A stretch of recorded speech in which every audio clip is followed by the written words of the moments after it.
April 23rd, 2018 at 6:30. After the Pledge of Allegiance, just a few notes before we begin. This meeting is being taped for TCTV, local channel 8. Is anyone else taping for the recording? So please raise your hand. Comments are only allowed during the public comment section of the meeting.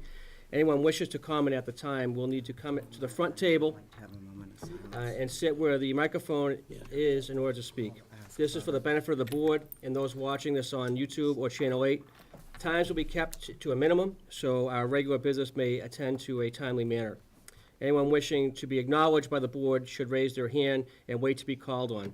This keeps the meeting orderly and allows the business at hand to be completed. Thank you all for your cooperation. Please rise for the Pledge of Allegiance. I pledge allegiance to the flag of the United States of America and to the republic for which it stands, one nation, under God, indivisible, with liberty and justice for all. Mr. Chairman, Yes. I would like to have a moment of silence for Tom Martin, who passed away recently, who also had done a lot for our community and had served on the select board for it. As with, please a moment of silence for Tom.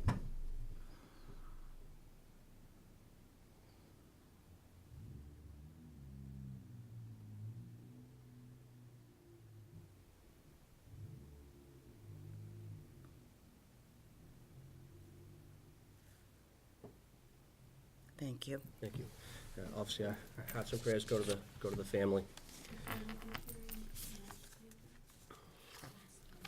At this time, any public comments at this time?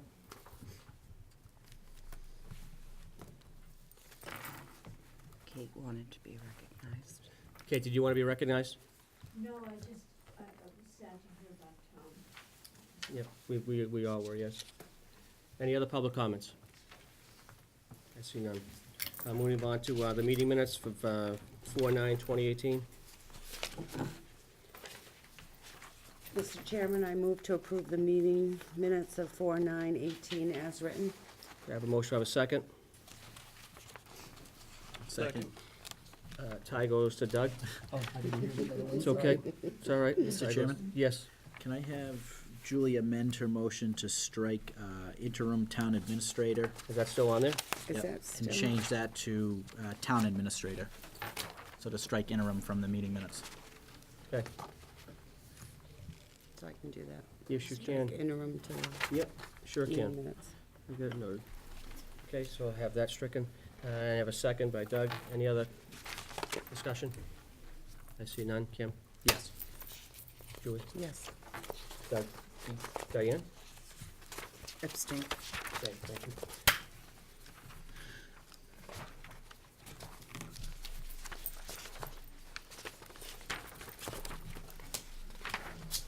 Executive session minutes for March 26, 2018. Mr. Chairman, I move to approve the executive session minutes of 10/10/17, 4/2/18, and 4/9/18 as written to be released in their entirety, and approve the executive session minutes of 3/26/18 as written and not to be released. Understood. I have a motion. Do I have a second?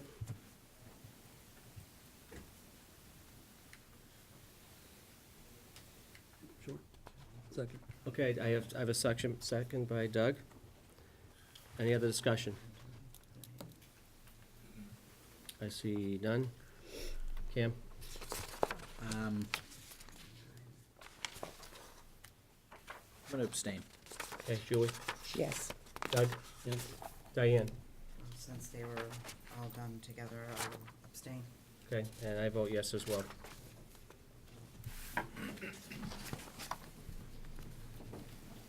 Did you get that, Holly? Yep. Thank you. Okay, moving on to new business. Appointments and introductions. Mr. Tenzini? We have none for you this evening, Mr. Chairman.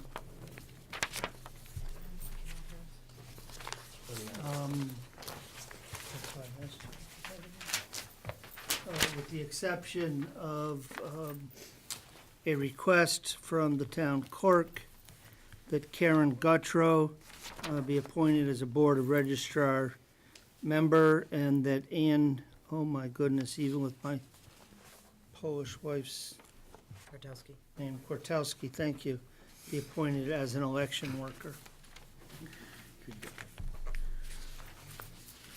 So moved?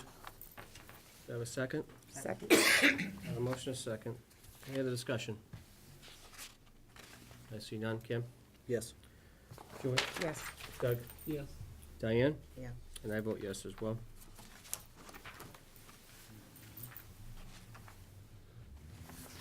What are the times for the public hearings? Do we have a time?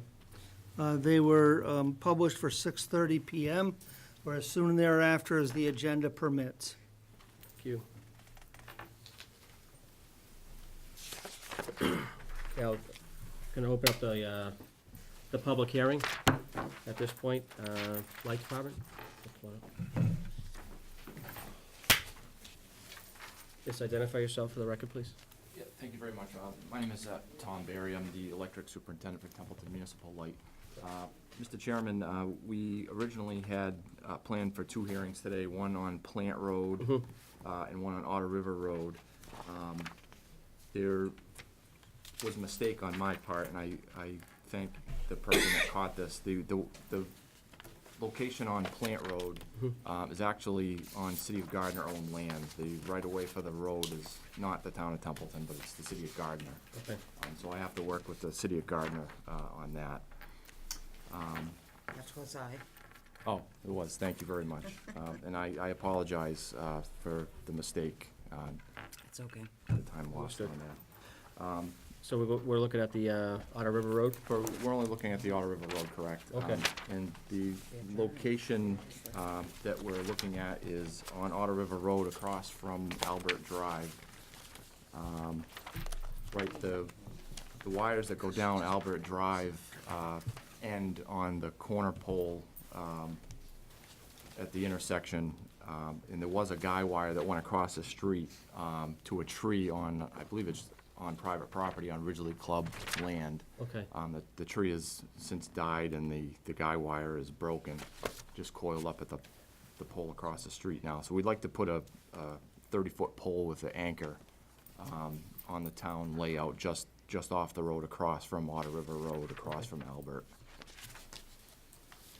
And obviously that will solve your issues? Yes. Yeah. Mr. Chairman? Yes, sir. Excuse my ignorance, what does it mean to install with anchor in this sense? It's a big rod with a plate on the end that we attach our guy wires to. Okay, so this is something that you're installing into the ground, or the anchor's up off the top of the No, pole? it'll be into the ground, behind the pole.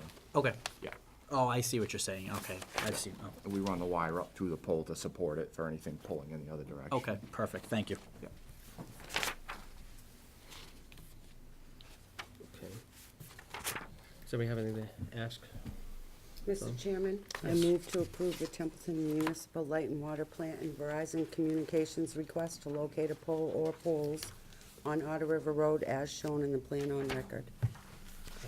A motion. Anybody else have anything to add to question Tom at all? Was there a first and a second? I only have a motion so far. Second. Okay, I have a motion and a second. Any other discussion concerning the pole placement for the light department?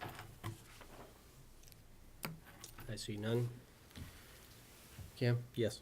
Julie? Yes. Doug? Yes. Diane? And I vote yes as well. Good luck with your endeavors with Gardner. I'm sure they'll work well with you. Yep. If there's any issues, let the Board of Selectmen office know. Okay, thanks. Thanks. Yeah, I'm gonna close the hearing. Going back into regular business.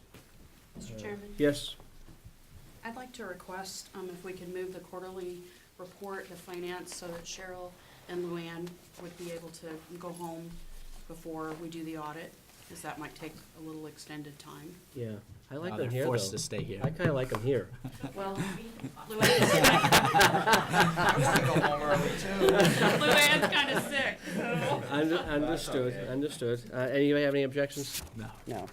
Any objections? Okay, we'll go to we'll move to the finance team third quarter review for FY18 report.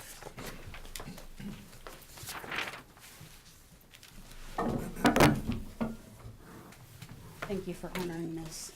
Of course. Is Cheryl and Luann coming up? Or they- Yeah. So, for my office, I'm still continuing to work on reconciling the withholding accounts and the few accounts receivable that we've been off in the prior years.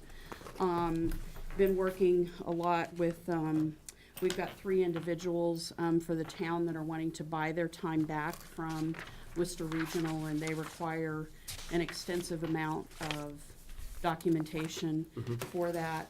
So I've been working on that. That's been very time consuming.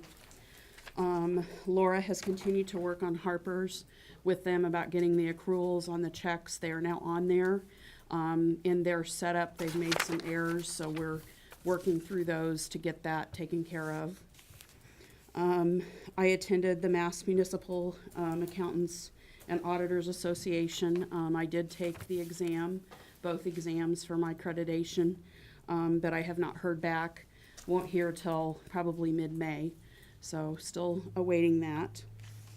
In moving into the expenditure trends, we're now at 3/4 of the year, so there's only a few that we're really kind of watching at this point. A lot of them are just continual from paying the softwares and things up front. So Selectmen was the cost for the special finance report. Advisory is the VADAR training and licensing. All my classes have been taken for support, so that's almost 100%. Again, supplies for me was we got the deal on the folders for the entire year, so we purchased those right up front. Assessor was the cost of the software. Assessor, full year of postage. Treasure collector has been the extra for personnel, was the extra time to cover during the month of July, or, we're still working on trying to catch that up. For police support, it was the conference that Chief Bennett had to attend. That was an extremely cost, conference, but was mandatory. The fire personnel is just a little over. We'll keep a close eye on that account toward the end of the year to make sure we've got enough. On the fire, the purchase of services, again, was the one-time software purchase, and of course, the equipment that had to be repaired that was unexpected. Fire other was the ambulance payment. Highway purchase of service was a one-time payment to Poyer for the lines on the streets. Additional, the highway and buildings and grounds are oil costs and repairs that have been unexpected, which we have with the older equipment we have. That's still a continual problem. The veterans is going to need a transfer that will have to go to the advisory committee for either 11,000 or 12,000 to finish out the year. So hopefully, I'll get that narrowed down and we can figure that out. And the reasoning for that is we've had a lot of new veterans, plus we've had several funerals this year, unfortunately, of veterans.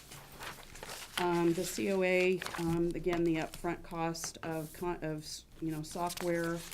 The library, the purchase of service is just under budgeted. Hopefully, we've done a little better job this year with that. And the other is the upfront cost of software. The short-term interest is, we already paid that ban out, so that's 100%.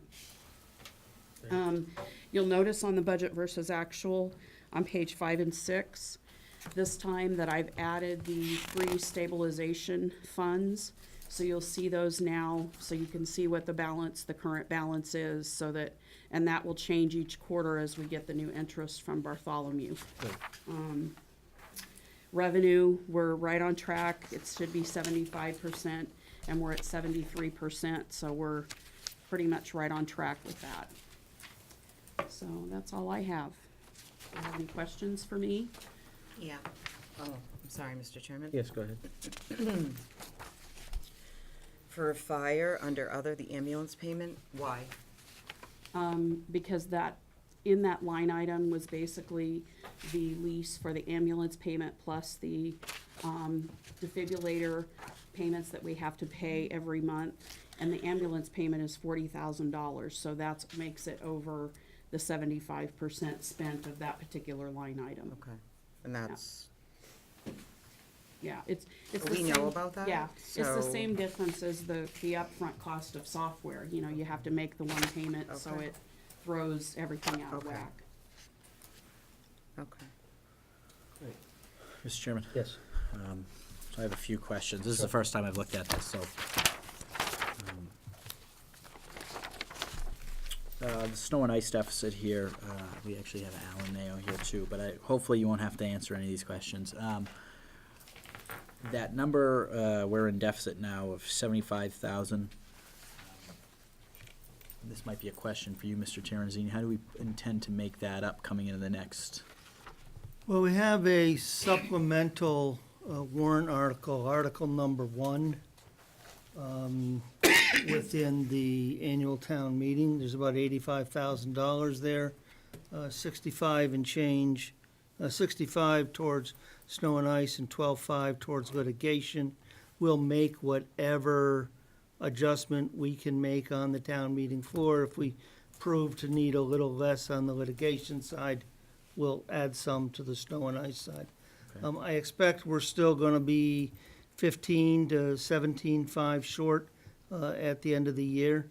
And we have not yet had to approach the advisory committee for any use of the reserve fund. So there's 33,000 there, which would deal with the veterans and the snow and ice by itself as a transfer under the statutory May 1 to July 15 time period.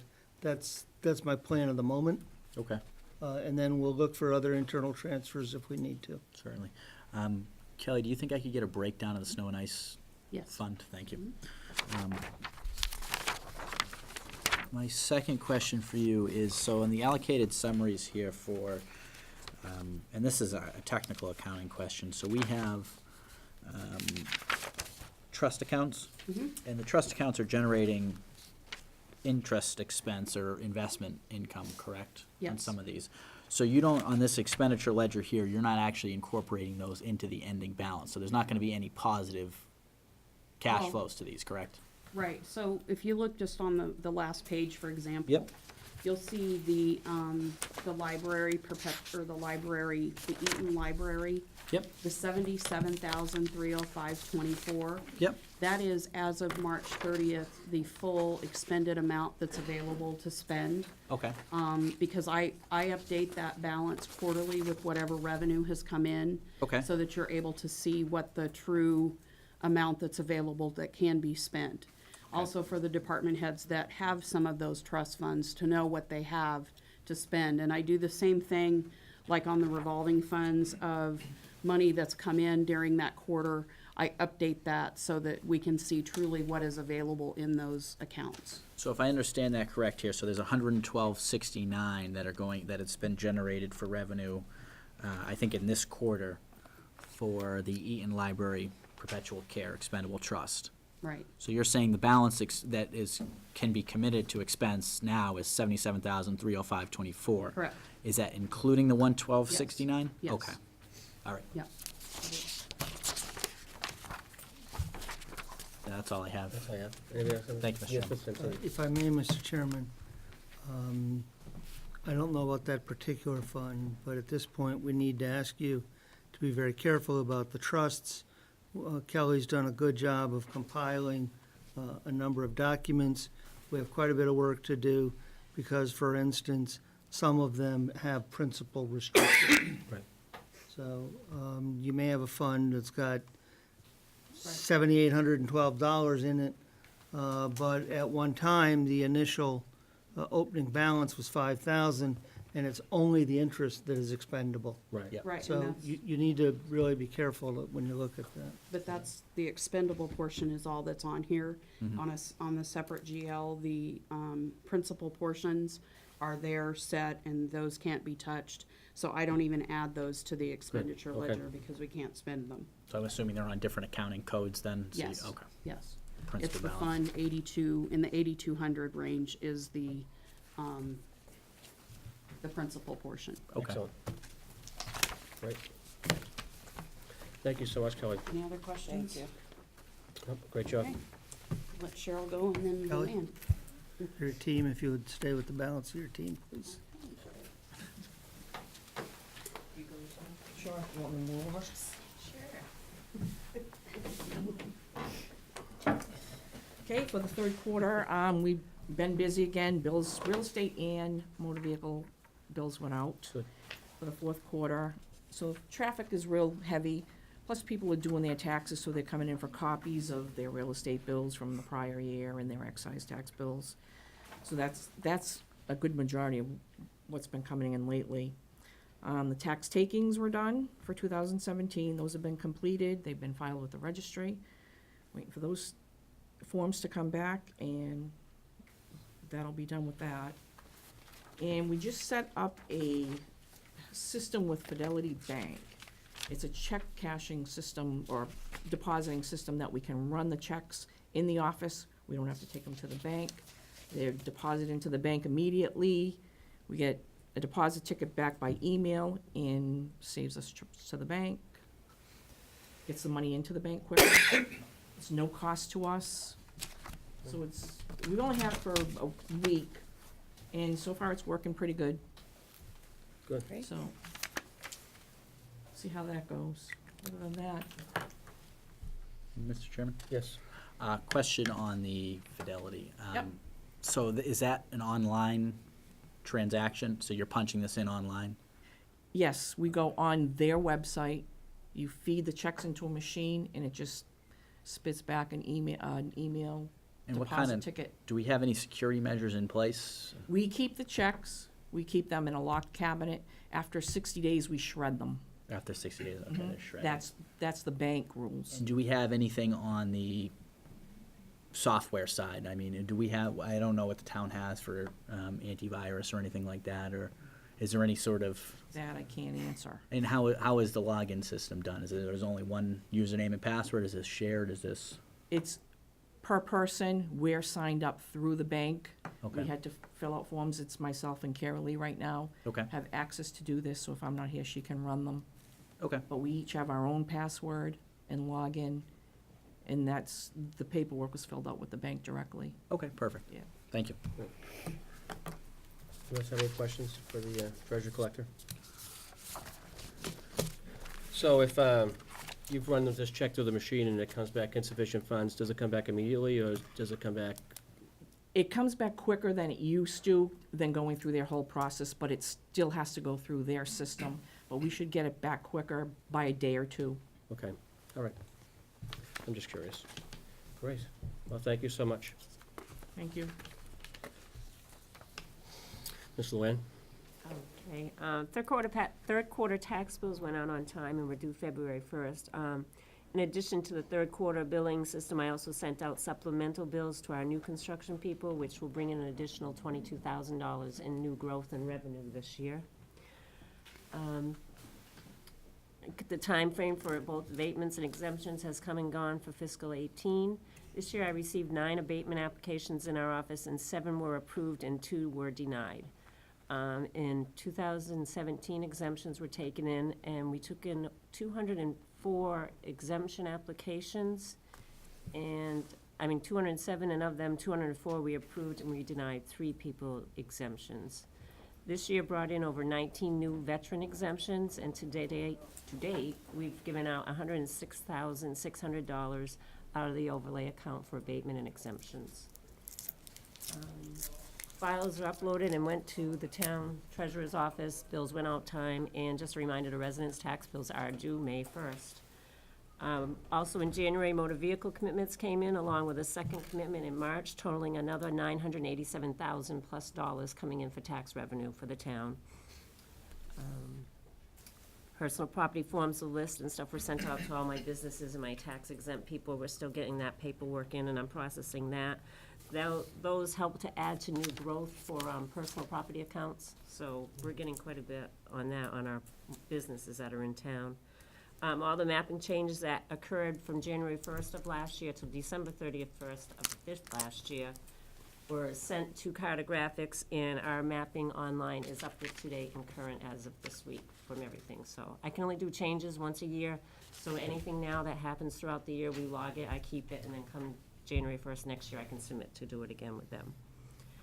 I'm working with Vision, which is our real estate program. We're doing a major overhaul, which will be taking effect the last week of August and the first 2 weeks of September. So they're gonna be upgrading my whole computer system for the real estate and personal property. So I'm kinda just working with them on getting things ready for that. And with the nice weather, I'm hoping to get out and start doing some field work and new growth again. Right now, I have about $58,000 in new growth for the town. I think we were anticipating 65,000. So pretty much if I get out, we'll probably hit the mark and maybe go over that, so that'll be good. In March, I attended my final course that I needed for my MA certification, just received notification that I did pass it. Oh, Yay, awesome job. And now I'm just waiting to hear from MAA to get my license for it, so that's wonderful, Luann. that's my quarter in a Congratulations. nutshell. Oh, that's awesome. Thank you. That's awesome. Anybody have any questions? Mr. Chairman? Yes. I got a few questions here, just because they're out of the ordinary. For real estate revenue of 2013, I see that we've issued a credit for around $1,200. Yes. I'm sorry, I can't hear you. She can't hear you. Can you speak up just a little bit? So we issued a credit.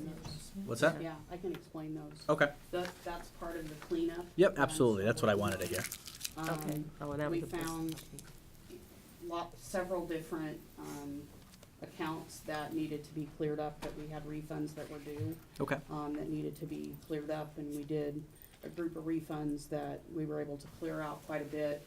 But because we hadn't collected anything this year in 13, it shows the negative. Okay. So it was, did we issue a credit? We did issue We a check. check to those taxpayers that had overpaid. Okay, perfect. And there was no way to like offset their current tax bill for Q4? Technically, we really don't do that unless they're a person that never pays. A lot of the people that we have this with were people that it comes through their mortgage. Oh, So okay. if they, and a lot of times that happens, they pay it, and then they pay the wrong amount the next time, and it just, Okay. so. So that answers the question on the real estate, and I assume that's something to do with motor vehicle excise too. There's one for 24 cents. I see one more that's a credit on CPA taxes 2017 for 1030.35. Yeah, that's again the same situation. All right. And then I just have some general fun questions here, I guess. So I see rentals here for $80,000. What are we renting out? Cell phone tower space. That's what we rent out? Okay.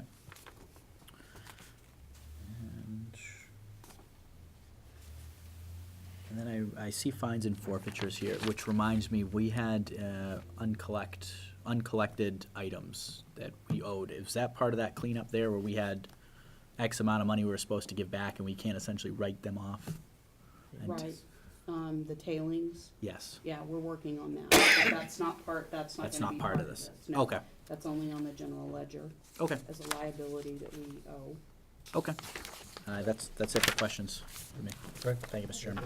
Yes, Mr. Tanzini. As we do each time, I would just ask the board that after you've had, maybe 2 weeks to look at this, if you could get us any questions by your next meeting, then we can get those answers back to you. Great. Awesome. Great job. Thank you. I hope you feel better. Awesome. Yeah, I hope you feel better too. Yeah, Thank you. I'm with Diane.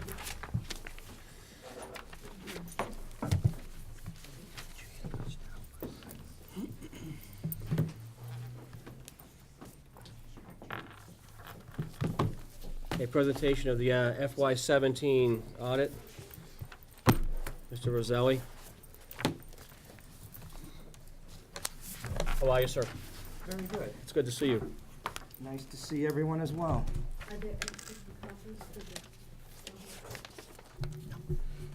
Mr. Chairman, we will, however, the question was whether or not there are extra copies for the public. The answer is no, there are not, but we will post them on the web within the next 2 days. Fantastic. Carter, I did notice a couple of little typos that I'll fix. And Oh, super. just some grammar Okay. stuff. I'll get that right out to you. So, thank you for having me here tonight. And, this is exciting.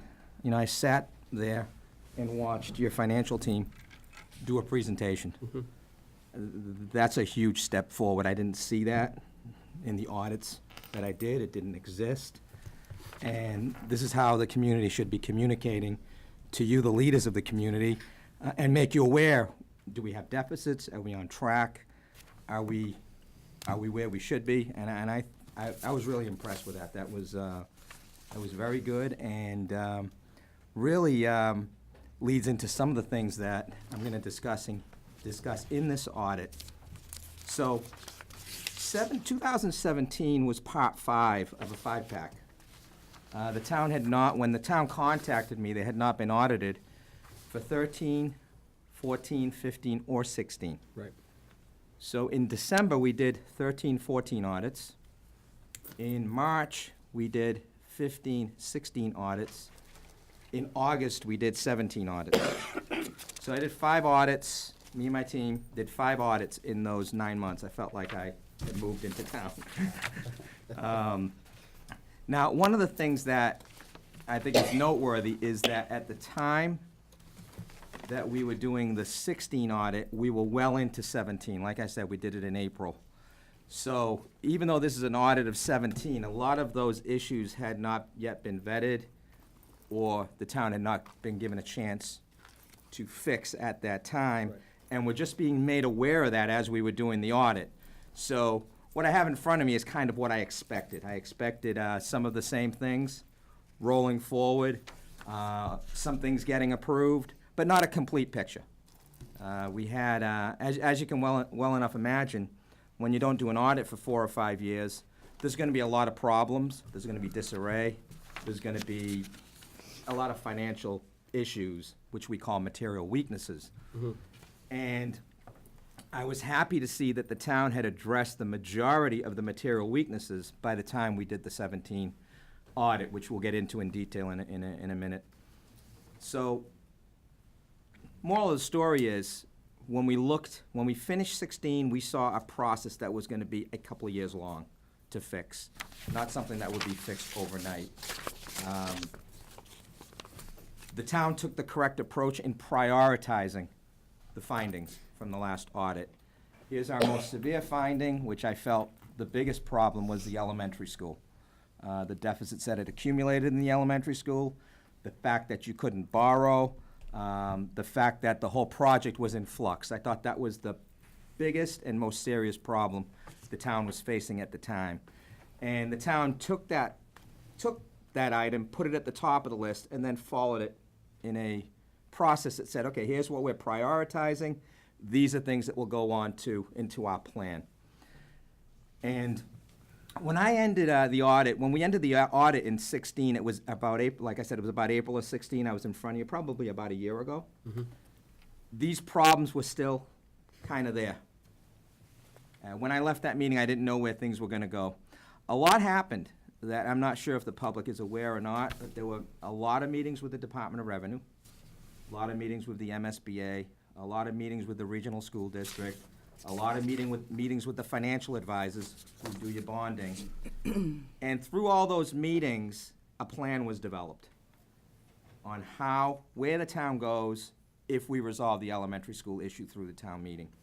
So there was I think a 10-step plan, Carter, at the time, that was agreed to by the Department of Revenue, the town, and your financial advisors.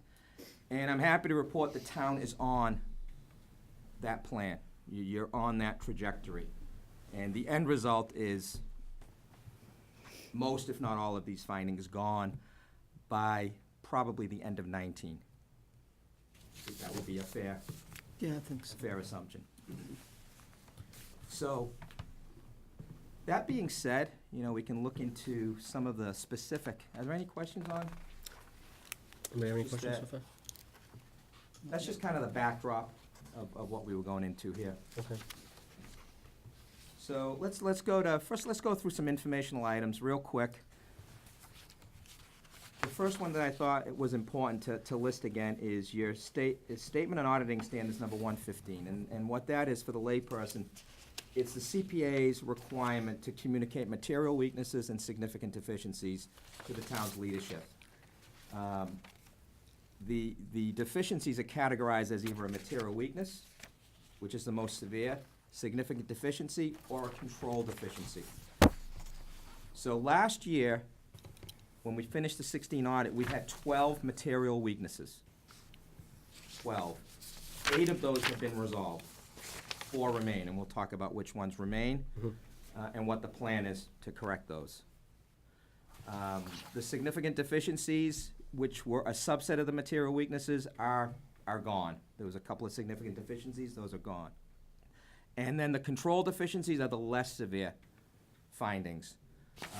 A lot of those still exist because, again, the town prioritized getting rid of the major things, the material things, first. So any questions on how things are categorized in our communication? Okay. Okay, so the second informational item is what I call fraud prevention measures. And I thought once the town gets through fixing all these findings and gets back on track and gets to square one of the things that a lot of towns are doing is right now the accountant's office does not do mini audits out in departments. So you have, for example, a town clerk's office that collects dog licenses, wedding vows, a whole host of different licensing and permits. Same thing in the police department, fire department. Throughout town, there are departments that collect cash. And this is where I find when we do audits is where a lot of fraud occurs. Because within the department itself, there are very little controls to prevent the fraud. For example, if the clerk, and we're not picking on the clerk, I'm just using that as an example, if the clerk decided not to turn over the $1,000 that it collected, what control is in place to know that that happened? And what we put in here as a nice control is for the town accountant to, unannounced, go into some of these departments and review how they take cash, where do they put the cash before they turn it over, how do they account for it internally. Like I would expect in the clerk's office to see the dog licenses numbered. I would expect to see, is it 1 to 100? They're $10 each, 1 to 100 times 10, should be $1,000. Do your records show $1,000? So that's the type of thing that I would love to see once the town has time to do those things. And what I tell towns is don't do every department every year. You do it on a rotational basis. You do it unannounced. The town accountant is the only person who, by Mass General Law, is allowed to go into any department and look at whatever they want. Mass General Law gives them that privilege. So I'd love to see that put in place in Templeton. I did not put it as a finding. I just put it as a process to think about in the future. Any questions on that? Okay, so let's get into the update of the prior management letter comments. So I think the best way, well, let's talk about the 4 that still exist. Those are on page 7. The 4 material weaknesses that still exist. So we had an issue last year with the cash being balanced between the treasurer, the banks, and the GL. Basically, that existed for all the years, just because it hadn't been done for so long, and the accountant was still trying to catch up. Headed into 17, it was still a catch-up process. I'm hoping this has been resolved in 18, but there was still some issues with the process in 17. It was much better than it had been in the previous years, and there had been a lot of progress made, but we still had some progress to make in that area. So I kept that as a material weakness, just because it's a cash. When you can't balance cash, it should be identified as a material weakness.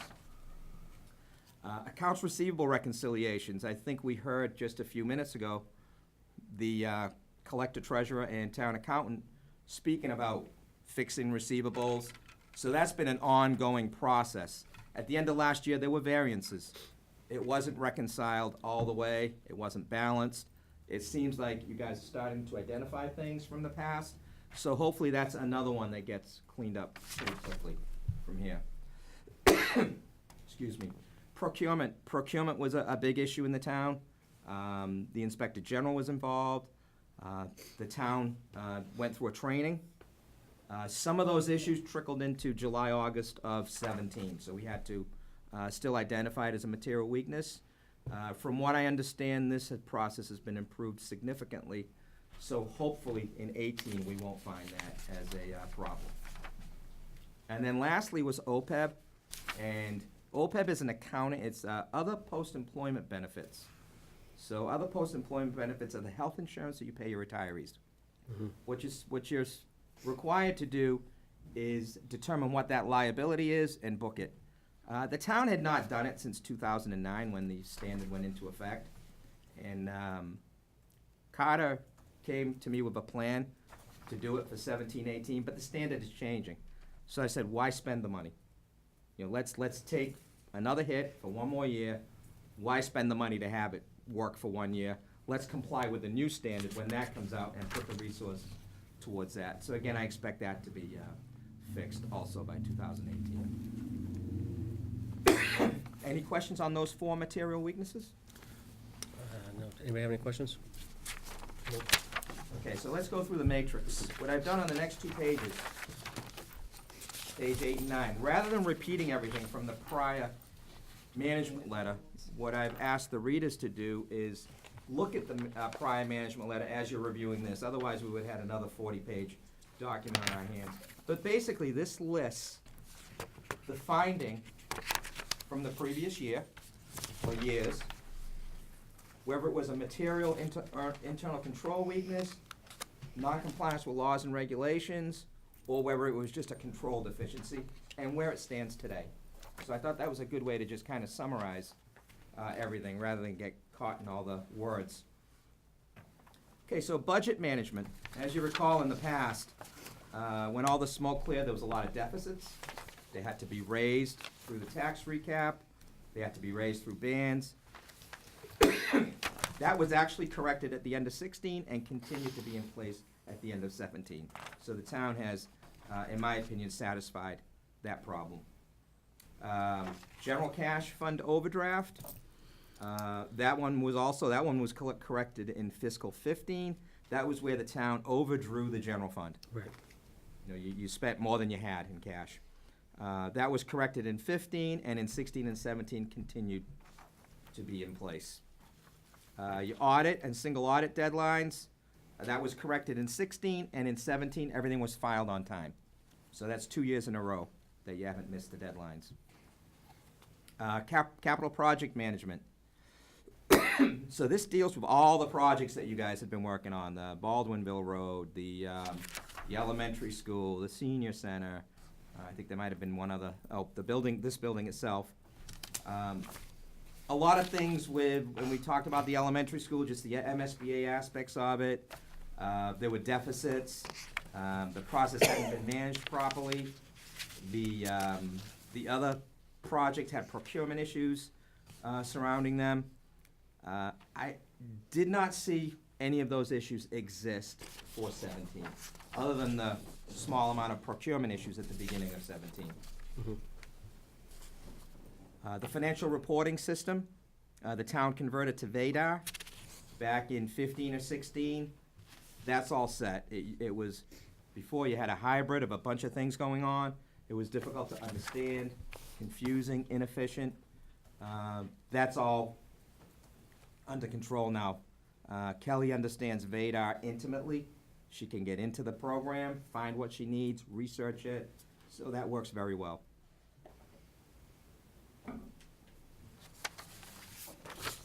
Lack of documented policies and procedures. This has not been completed as of yet. Has it been accepted? That has been accepted, okay.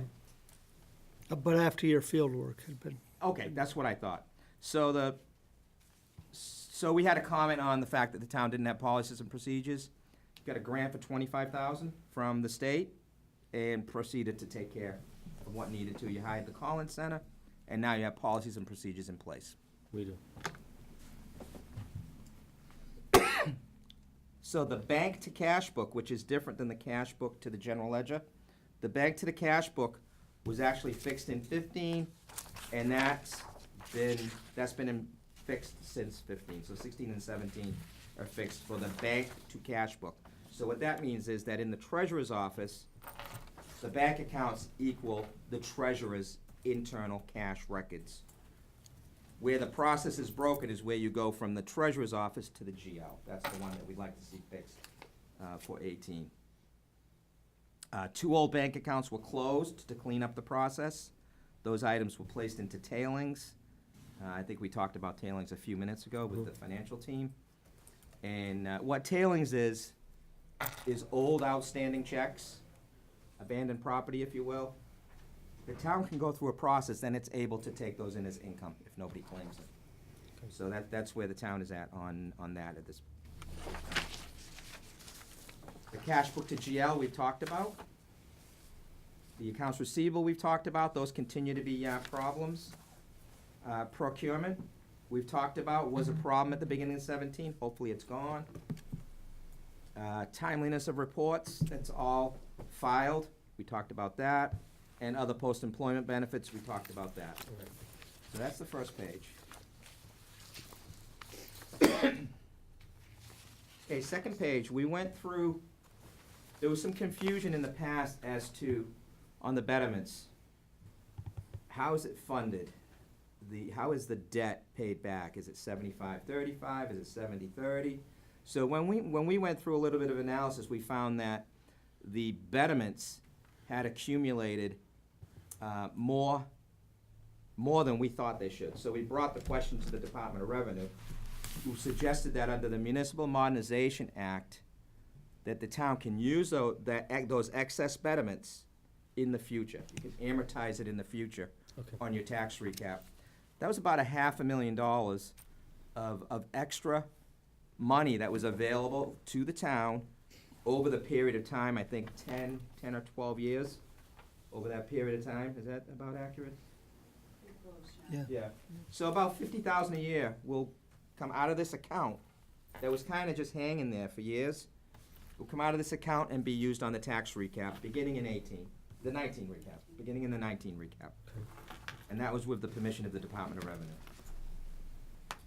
Ambulance write-off policy. Currently, there is not one in place.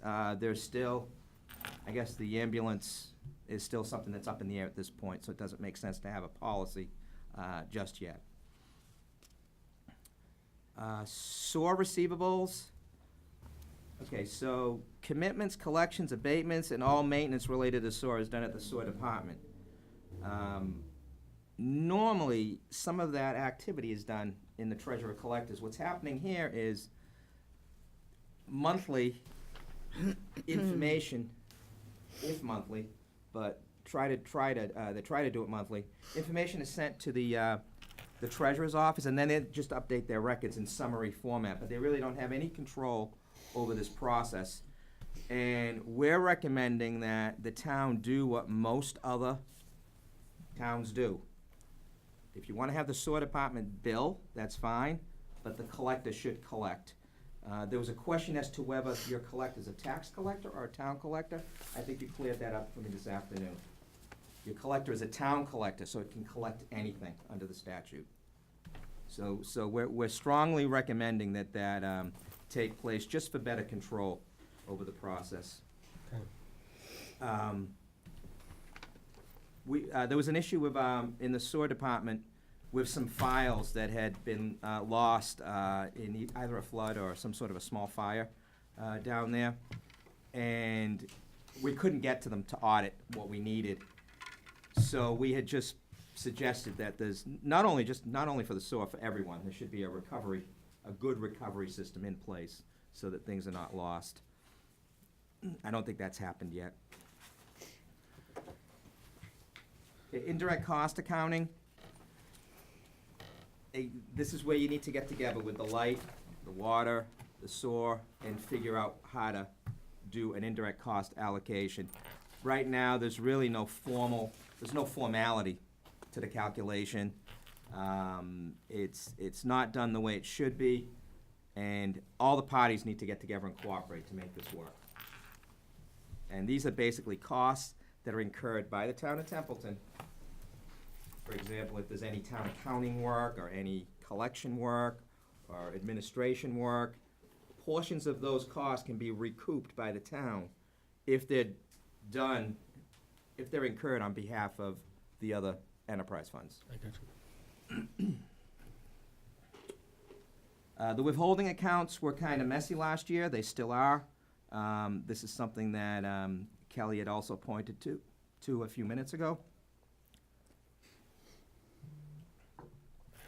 So that's something the town continues to strive to fix, but it's still a finding. And these are the amounts withheld from employees that theoretically, someone earns $1,000, $200 comes out for withholdings. That $200 needs to be sent out to the federal, the state, the insurances. Right. What we're finding is, and it should zero out, we're finding that it's not zeroing out. We've got some debits, we've got some credits, so deficits and surpluses. They're not major, but most of them have balances that they shouldn't have. So that's a process that Kelly's working on to fix. Capital asset tracking and reporting. Right now, we're doing it for the town, but this is something that the town should be doing going forward. So at some point when the accounting department starts to fix a lot of these things, we can kind of transition that over to accounting. Lots of issues with the tax rate recap. There's a spelling error. Lots of issues with the tax rate recap in the past that did not exist for fiscal 18, the fiscal 18 recap, which was done this past December. So I believe that process has been fixed. Compensated absences, the town still doesn't have a tracking system for vacation and sick accrual, so we still continue to call that a finding. And then the big one, treasurer collectors. If you look at our prior year report, there were 17 comments under the treasurer collector function.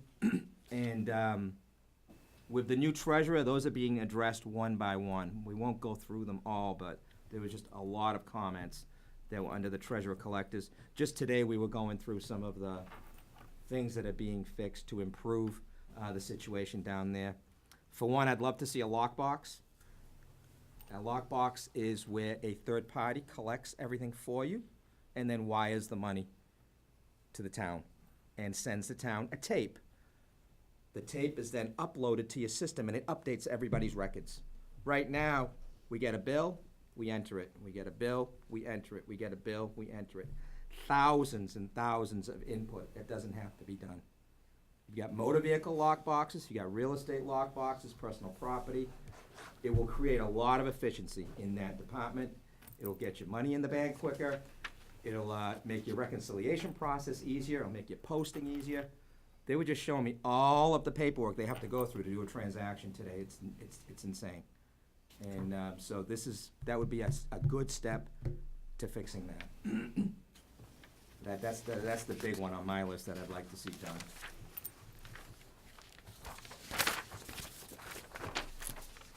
Okay, so any questions on the current findings and where they stand? Yes, sir. Yep. So the new thing that the treasurer was talking about where they, scan the checks, do you find that an improvement over what was going on, but still deficient from the lockbox? Absolutely, it's an improvement, because you're still gonna get checks come here. And to answer your question, the way that system works is it's a dedicated VPN, so it's secure. Okay. It's a portal right to the bank, so you're not gonna be able to break in, so, Okay. so it is secure. One of the things that the town should consider is having a dedicated terminal. In other words, a terminal where you can't surf the web, and that'll keep all the hackers and anyone trying to break into your system out. Because there were 2 instances in Massachusetts, one for $2 million, one for $4 million, where money was on its way in one situation to Argentina, and in the other situation out to the Netherlands. So I heard of that. you did hit, yeah, it was I've big heard of news, and thank God they were able to thwart that intrusion. But what the bank said, if you have a dedicated terminal and a VPN directly to the bank, that's how you should do all your transfers. That's how you should do all your banking activity. So purchase a not one where you can go and look at your email and everything else, because that's where the problems start. When you go into your email, here come the intruders looking for things. And then they can steal your user names, your passwords, the whole thing. So, pretty important control. And towns are targets, they're beginning to be targets, so I would strongly suggest that. Mr. Chairman? Yes. Do you see marked improvement, though? I mean, I did some work for a little bit of time in there, just doing data entry, and from what I see marked improvement in the treasurer collector's office from where we were before. It's hard for me to say what I'd like to, because this audit was under the old, Okay, June 30, 17. The new treasurer took over in July. So she's got an audit coming soon, and that's when I can okay. make a better opinion of what's happening Okay. over there. It seems better. I just You see get that a feel. lot better controls. You get that, but you get the feel, you get the you see the motivation. Just putting it where it is and adding all the security down there was great. You know, it was wide open before, wide open, and that was one of the things I didn't like. So now I'm very happy with that, and the treasurer is very, very motivated. So if motivation translates to improvements, it will go a long way. So we'll see at the end of 18 Okay, thank where you. that process is at. Great. Okay, so on the current findings, one of the ones I threw out there, we were done with this audit last August. But the Worcester water Regional. company, not even the Worcester retirement, because we got that information probably the end of September, so this could have still been very timely. The thing that really held us up was the water department, electric light department audits. They weren't complete, and you need those for us to issue a complete set of financial statements. By the time we got those, it was like December, January, and now we're into our CAPAs and our single audits. We couldn't drop what we were doing to pick things up, so the audit just got finalized in March, which is a shame, because we were all gung-ho to get this done and have it issued very quickly. From what I understand, the water and light departments have switched off, and they agree that this was a problem. They agree, they don't understand why it took so long, so they went out and got a new audit firm. So there'll be a new audit firm doing those, so we'll see if there's some improvement in that area. I certainly hope so. The second finding was related to your shared dispatch services. The assessment to Phillipson wasn't billed during the year. Somehow didn't go out to them. The town has since billed them and got the money, but it wasn't done when it should have been. So it wasn't, the $60,000 wasn't included in your results for 17. Secondly, the town participates in the statewide 9/11 support and incentive program, the 9/11 grant they call it. And so the town had to reclass, it wasn't being accounted for properly between the general fund and the grant fund. So there had to be an entry of $106,000 from the general fund over to the 9/11 fund. We had a lengthy discussion with the police chief and Kelly, so hopefully that's fixed going forward. It was just where the funds got charged, and they weren't being charged in the correct place. So getting back to the cash, what happened this year, the cash in the GL was overstated by $37,000. And that was due to the deputy collector amount that wasn't reported correctly from the treasurer's office to the GL. So they found that now. It's fixed. I think they got to square one on cash, so I'm hoping to see that fixed completely at the end of 18. There was a small issue on the tax recap for 17. The 18 recap balanced perfectly, so I assume that's the end of the errors on recaps, but it was a $25,000 assessors article that got put in as an article and also in the budget, so it got raised twice. And then the last one is just what we've already talked about with the SOAR commitments. And that's it. Well, That was fast. Took 2 hours last year. Mr. Chair? yes. So I have a couple questions. We're gonna say about 6 questions here. First question is, how does your audit firm approach IT concerns and IT risk? What are you guys doing exactly for your testing, IT security concerns, and the like? So what we do is we just go through a basic checklist that's in our audit programs. We recognize the fact that there's gonna be a lot of issues with IT. So we go through we're auditors, so we go through the basic, how often do you change your passwords? Do you keep the password under the mouse? You know, who shares it?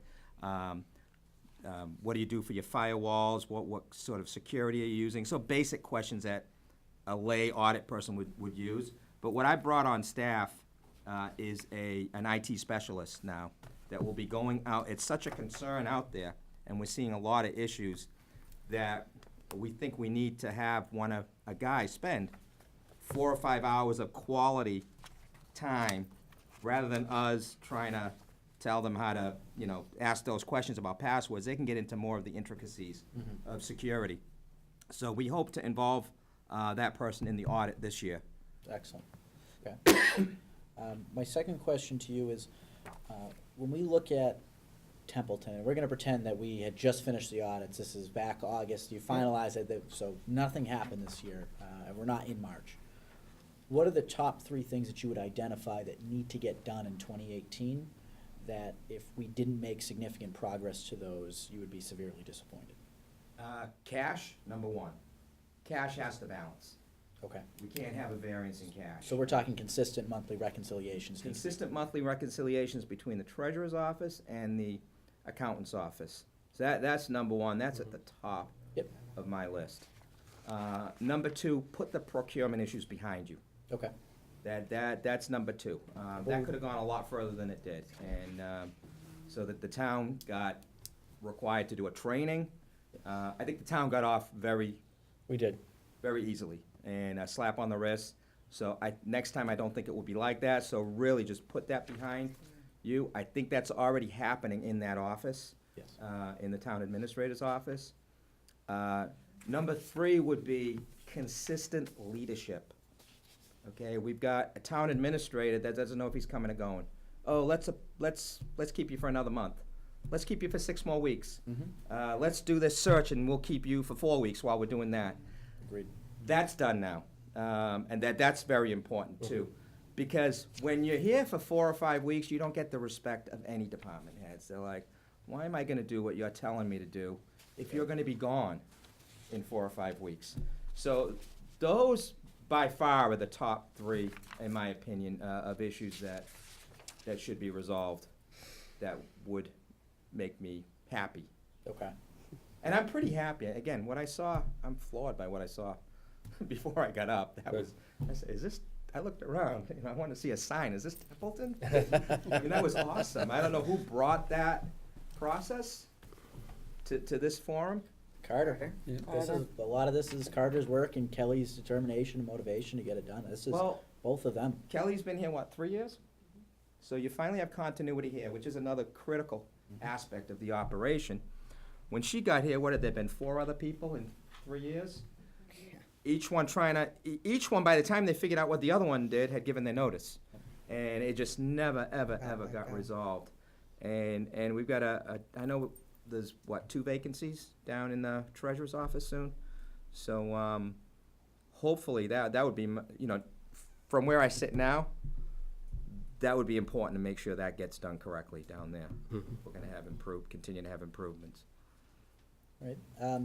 My next question for you is,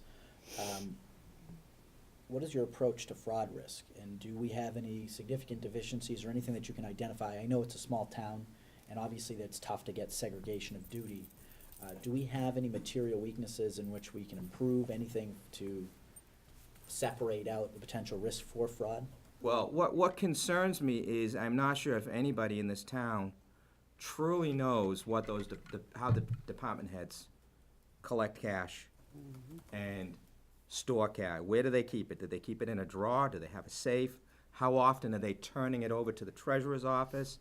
Is there a reconciliation? Is there a sign-off when it goes from the department to the treasurer's office? Is the accountant knowing what's going on in the department? That's, to me, that's the biggest risk. It's smaller dollars. Your biggest dollars are real estate taxes and your motor vehicle and your state revenue, but it still adds up. And it's important for people or department heads to know that the town cares what's going on in their department.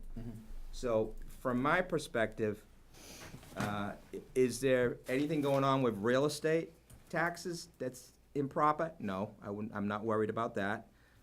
Is there anything, so your bigger revenues, I'm not concerned about.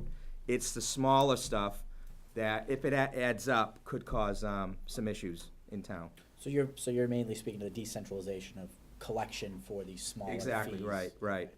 And unfortunately, that's how it's done in small-town America. Yeah, you can't really consolidate that with. Yeah, you can't have someone go, okay, I want to get a birth certificate, so I got to go to a central receiver first, pay for it, get a coupon, go back to the town clerk. It's too inefficient. Some towns do have that, where you have to go to a central place first, do all your cash transactions in that central place, then you take your coupon to the department, but it's That's not just, right. it's too inefficient. But there are ways to minimize that potential risk. Right. Yeah. And some of the ways would be to introduce online payment. Which gets rid of all cash in hand. Reduce cash as much as possible through online. So you start looking at what processes can we do online. We I do mean- do that. We are doing that. You are doing some of that Oh, already. yeah. Yeah, so just to continue to spread some of that. Some of your permits, I think, are done online. Yep. We do dog licenses online. Is that online now? Oh, yeah. Okay, I wasn't aware of that, great. Yep. No, that's So we are already Yeah. taking care of that. Okay, so that would answer my question. So that's your biggest insight on what we have potentially for fraud is some of these yeah, the cash out there. Right. Okay. And my last question to you is, in comparison to last year's audits, where, we're looking at some of the cleanup work, right, that as we discussed today, there's some of the outstanding stuff. On your end, I mean, obviously 13th period adjustments were a huge factor, I'm sure, going back to the other audits. yes. How many 13th period adjustments do we have? Is this a reasonable amount to other peers out there in certain towns and Yes. municipalities? Yes, 17, the 13 period adjustments were minimal, other than Okay. you've got, Good job, Kelly. you've got municipal accounting, then you have gap accounting. Yeah, There are gap adjustments we have to make yeah, of course. that you would not have to worry about. So we make those, but the typical, this is an error, this is wrong, this is incorrect, those were minimal, whereas in 13 to 15 at least, there was tons of those. Okay. Yes. Okay, Great. great. You've answered all my questions, and you've actually made me feel really good about the fiscal standing of this town. So thank you, Mr. Roselli, and thank you, Kelly. You have any questions? No, I just thought those were good questions. They were. Do you have any other Very questions? good questions, Cam. Oh, it's almost like I did it for a job. I was an auditor. I know you did that last year. I can't take him anywhere. Anybody else have any questions for Mr. Roselli?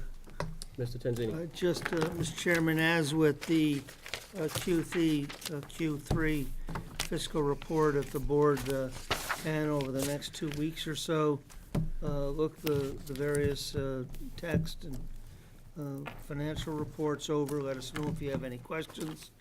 We'll get them to Tony and get you answers as soon as possible. Thank you so much, And Tony. again, within a couple of days, after a few typos or two, whatever Tony's comfortable with, we'll get this up on the web for the citizens at large. Fantastic. That's great. Thank you, Mr. Roselli. I appreciate your Great, time and thank you. efforts. Thank you for your again. time. Kelly, Thank you, Kelly.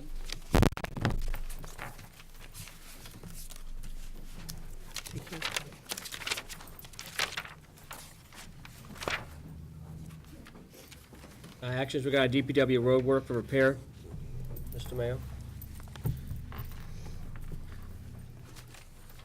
Good evening. Good evening, sir. I believe you should have in your packet a request for 4 roads. Exchange Street, Vernon Street, Grove Street, and Prospect Street Extension. we wanna do a full reclaim and pave on those 3-inch binder. We're looking to do those roads. What we try to do when you're working with your paving vendors is you try to get them, all your roads, kind of in a cluster in the same basic area of town. So that when they bring the machine in, they don't have to move it from this end of town Sorry. to that end of town Ollie? and back over to that end of town. Because you gotta pay transportation costs on that. And it's a They, big machine. they do, you know, it costs more to do that, so, they are gonna be doing Central Street and Bridge Street that we had approved last fall and didn't get finished. They're due to do those 2 roads, toward the end of this month or first of next month. Of course, we've all heard about Bridge Street and the complaints up there, it's been pretty bad, so, we're gonna work those roads, and so we thought we would add these 4 roads on so that they can get them done. We have to do them, they're in the general area. If you don't do them now, then you're gonna have to come back and do them later. It's minimal cost, to do them. You have the Chapter 90 money available to do them.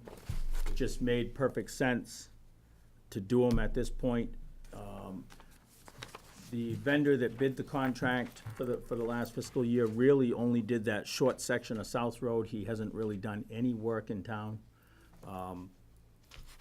Try to encourage your vendors to come back, and if you don't give them any work at all, they won't bid and won't come back, so, it's just a win-win to do them now and get them done, and I also think that the public will see some roads getting done, and they'll, you know, it looks good all the way around, so, that's my reasonings. I think it's a good move. We have checked with the water department on those roads to make sure their structure, their infrastructure is good underneath. That has come back positive with no issues.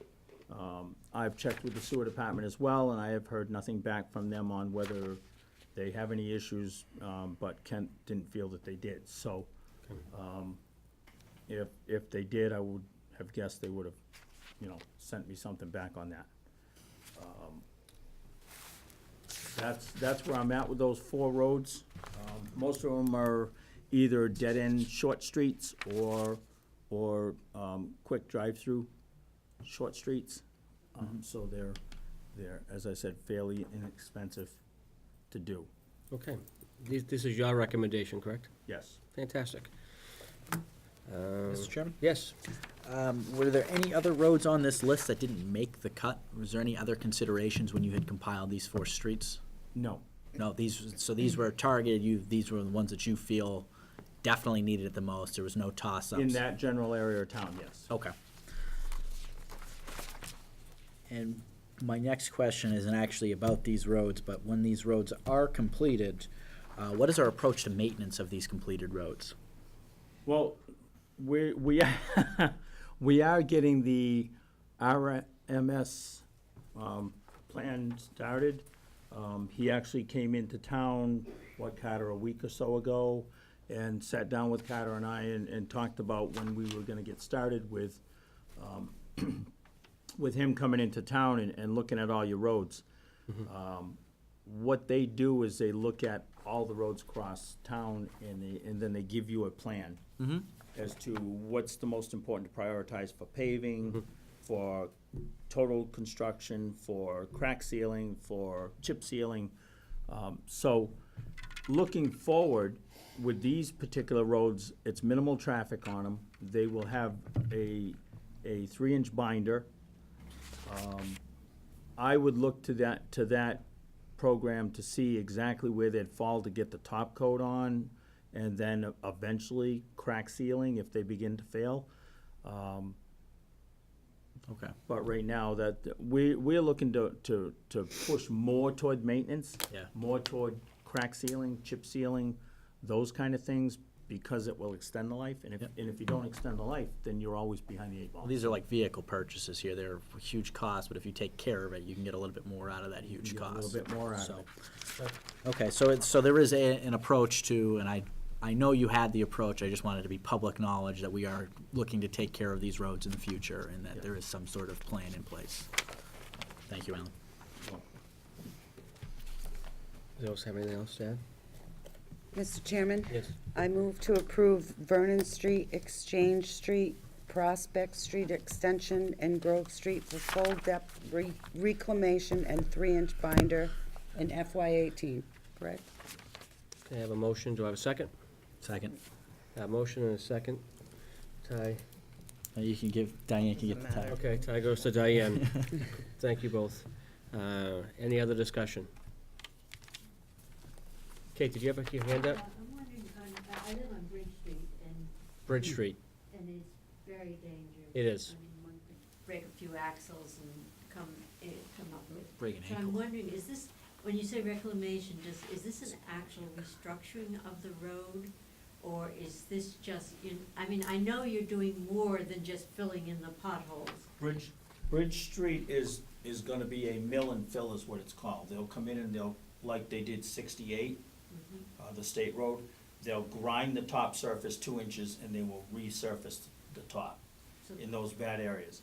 And that is basically to buy us some time so that we can design Bridge Street and do a full project on Bridge Street, which is coming in So the this- future years. eventually the road will be rebuilt, but in the meantime, it will be made passable so that Yes. people are not, okay, that's great. correct. That's great. Tire Thank you, bumpers. Kate. I appreciate that. Any other discussion? I see none. Cam? Yes. Julie? Yes. Doug? Yes. Diane? Yeah. And I vote yes as well. Thanks for your hard work. Thank you. Thank you, Alan. Thank you. It's nice to see we have a road list, so I want to thank you for that. Well, we're working on That's- another one. That's great. Thank you. Yep. Anything referral to workshop? Not this evening, Mr. Chairman. Okay. Any old business? I don't see any. Board or staff member comments and reports? Mr. Chairman? Yes. I would like to make a comment. So, I've been thinking and I've been doing some talking with some people, both from my prior companies and with my current company, on what makes places attractive for location. One of the primary things that Templeton does not have in place is any sort of package or tax benefit package currently in place to offer companies who are looking to acquire land or open up business. I'm looking to see if the board feels comfortable with me going out and having a discussion with the town administrator, light, water, and electric, in establishing some sort of what can we do to attract business here and have something that we can present to the Board of Selectmen, the light, the water, the sewer commissioners, to say if a company wanted to come here, for example, company ABC, it's a $1 billion industry, they want to open up a warehouse here, what are we going to give them? And I think if we can have that answer for them and advertise that answer ahead of time, we may attract more industry to the area. So really what I'm looking for is just the acknowledgement that I can do that and kind of explore this and maybe come back to the board with what we were kicking around. Once again, it would be like, if tax, 75% off the taxes for the first 10 years, 50% off the water bill and things like that, so that we have that binder. Mr. Chairman, Yes. that is what the Economic Development Committee is for. And that's a good segue. I'm glad you brought that up. That is exactly what they're actually doing right now. They're actually in process of looking at streamlined permitting, benefits for light water, utilization, for new businesses coming into town. Again, the EDIC is actually, in process of working those issues at this time. If you wanna work with the EDIC on this, I don't have any issue with that. I mean, obviously, Well, the EDIC hasn't fully been formed yet, has it? not yet, but these are But things. that's what that's for, and But that's when it was just the Economic Development Committee, which I was on, these are things that we were working on. Because again, what do they call them, RIPS and TIPS? TIFs. TIFs, TIFs. yeah, they call them TIFs. So, I mean, we were working on that paperwork and stuff like that. I mean, if you want to work with them, Mr. Eaton's the, Glenn. Glenn is the, I think he's the chair, I think, though. I think, well, he's in the board. But but he would be the best Mr. person. Chairman, to my understanding that nothing like this has happened, there's been no discussion with either the commissions or the Board of Selectmen on anything of this nature, unless Carter can inform me that the EDIC has approached him on any of these tax plans or anything of the nature. I know that there's a plan of picking a spot of land to advertise. I am simply just saying that we go out there and we get this approved list to say, this is what we will offer for such and such. And get that information out there ahead of time so that if a company does look at this area, they don't have to dig and find it, it's already there. So, and once again, this is nothing that I'm setting in stone, but I want you to be aware because it will take place regardless that I plan to generate these discussions, so. No, I think it's a good discussion to have, and I like I said, I think the EDIC is actually just working those as, I'm glad you brought them up, I think, in an open forum on TV to have that discussion. And again, the segue into the EDIC is actually looking for members. Right now, I believe it has 2 members. It's a 7-member board. We're looking for some specialities, especially in, real estate, and business management, and other areas, and obviously some other. Development. Yeah, development, that's right. And also, if anybody wants to join that board, please send your request through the Board of Selectmen office and come on board. We talk about crucial things here in Templeton, and I think having a developed EDIC is one of the most crucial developmental things that we need to have in order to advertise and pretty much sell Templeton to businesses, that we are a community that will accept them and help them through their processes when they first get started. Is that what you're looking for, Kim? I guess you obviously can't vote on it. I am going to be doing this regardless, but Well, I think, though, if I may. Sure, go ahead. I think we need to be careful. The board voted to form the EDIC and Yep. gave them the charge of doing that. Mhm. We, as a board or individual members, can't be sidestepping or going around the process that the board as a whole voted to follow. I don't have the list in front of me here, but Okay. the charter, or whatever you would call it for the EDIC. However, I think that if we take a rational approach to this, right, with the EDIC being formed in charge, it's not functioning, it's not operating, and currently, right now, we have a struggle to fill these boards with professional candidates. So to wait for this board to form in charge with professionally qualified candidates may take a while. And as we can tell with struggling revenues now and expenses looming, we don't have time to waste on this issue. I think it's better to take a proactive approach to this. Once again, I can't do anything as a select member to make these, I can't promise anything, I can't do anything, but to start these discussions with people, I think is A, very appropriate, and B, very necessary. So, once again, I do intend to make these discussions happen, whether the board agrees or not on that. All right, Kim. Obviously, I don't think it's appropriate. again, that's your call at this point. Just be cautious of how you approach, okay? Yeah, absolutely. That's all I can tell you. Any other other comments, Yeah, I do. reports? Yes. So, I believe this is our last business meeting before the election on May 7th. Yes. So I would just like to encourage everybody to get out and vote, exercise your right. We need the community's support to, give direction and, get things done. So voting is an important right that we have, and we all need to exercise it and let our opinions be heard. So I hope to see everybody at the polls. Great. Anyone else have anything to add?